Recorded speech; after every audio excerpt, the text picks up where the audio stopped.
আজ দুধ কোচ করব, ওই জন্য দুধ কচুগুলো আগেই ভালো করে ছাড়িয়ে নিয়ে আমি ভালো করে ধুয়ে নিচ্ছি জল দিয়ে। কড়াইয়ে জল বসিয়ে দিয়েছি, দুধ কচুগুলো কড়াইয়ে জলের মধ্যে দিয়ে দিলাম, আমি সেদ্ধ করে নেব ভালো করে। 1 চামচ নুন দিয়ে দিলাম। কচু পাতাগুলো আমি এইভাবে ছাড়িয়ে নিয়েছি, প্রত্যেকটা শিরাগুলো রয়েছে, শুধু পাতাটুকু আমি নিয়ে নিয়েছি। এদিকে আমি 2 চামচ সর্ষে, 2টো কাঁচা লঙ্কা, কিছুটা নারকেল বেটে নেব। এদিকে কচু পাতাটাও আমি বেটে নিচ্ছি। চিংড়ি মাছে নুন হলুদ মাখিয়ে নিলাম। আমি কড়াইয়ে সর্ষের তেল গরম করে নিয়ে চিংড়ি মাছগুলো ভেজে নিচ্ছি। মাছগুলো আমি তুলে নিচ্ছি।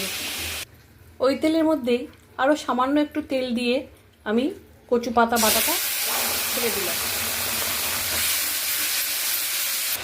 খুব ভালোভাবে নেড়ে চেড়ে আমি কচু পাতাটা সুন্দরভাবে কষিয়ে নেব।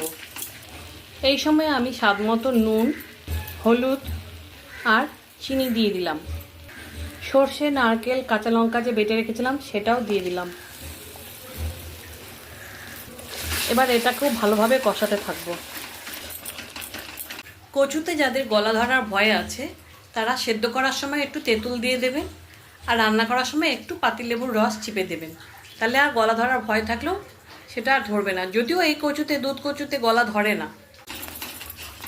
এই সময় সমস্ত চিংড়ি মাছগুলো আমি দিয়ে দিলাম।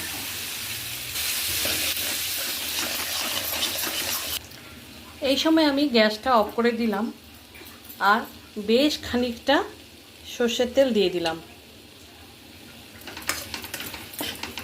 এটা মাখামাখি করে এবার নামিয়ে নেব।